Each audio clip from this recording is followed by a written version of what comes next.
Hello everyone, this is Miss Knight again. Just finishing off the last 3 pages, really, of Beast from Air, Chapter 6 of Lord of the Flies. The YouTube app cut me off. I think I was low on memory, but I'm just going to finish off these last 3 pages of Chapter 6. "One heave," cried Jack, exulting, and "Whee!" He made a swooping movement with his hand. Ralph looked towards the mountain. "What's the matter?" Ralph turned. "Why?" "You were looking... I don't know why. There's no signal now, nothing to show. You're nuts on the signal." The taut blue horizon encircled them, broken only by the mountain top. "That's all we've got." He leaned his spear against the rocking stone and pushed back 2 handfuls of hair. "We'll have to go back and climb the mountain. That's where they saw the beast. The beast won't be there. What else can we do?" The others, waiting in the grass, saw Jack and Ralph unharmed and broke cover into the sunlight.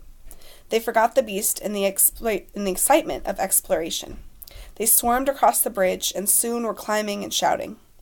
Ralph stood now, one hand against an enormous red block, a block large as a mill wheel that had been split off and hung, tottering. Somberly, he watched the mountain. He clenched his fist and beat hammer-wise at the red wall on his right. His lips were tightly compressed, and his eyes yearned beneath the fringe of hair. "Smoke!" He sucked his bruised fist. "Jack, come on." But Jack was not there. A knot of boys, making a great noise that he had not noticed, were heaving and pushing a rock. As he turned, the base cracked, and the whole mass toppled into the sea, so that a thunderous plume of spray leapt halfway up the cliff. "Stop it! Stop it!" His voice struck a silence among them. "Smoke!" A strange thing happened in his head. Something flittered there in front of his mind like a batwing, obscuring his idea. "Smoke!" So we see Ralph here, and he's chanting the word smoke, smoke, but he seems to have forgotten the larger concept of what it means and the whole idea of rescue, and he's kind of losing his mind a little bit. Think back to a quote that a lot of you guys pointed out when Jack had to think for a while about what rescue was before he remembered. The same thing is now happening to Ralph, and he's repeating smoke because he knows it's important, but the idea is obscured in his head. He can't think of why it's important for a minute there.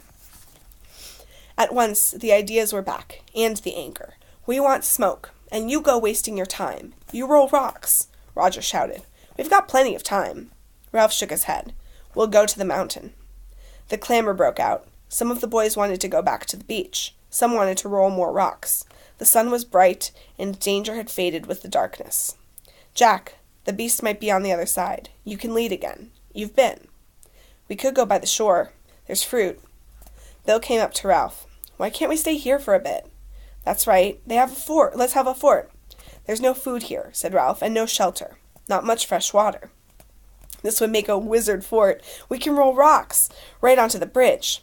"I say we'll go on," shouted Ralph furiously. "We've got to make certain. We'll go now." "Let's stay here. Back to the shelter. I'm tired." "No." Ralph struck the skin off his knuckles. They did not seem to hurt. "I'm chief. We've got to make certain. Can't you see the mountain? There's no signal showing. There may be a ship out there. Are all of you off your rockers?" Mutinously, the boys fell silent or muttering. Jack led the way down the rock and across the bridge.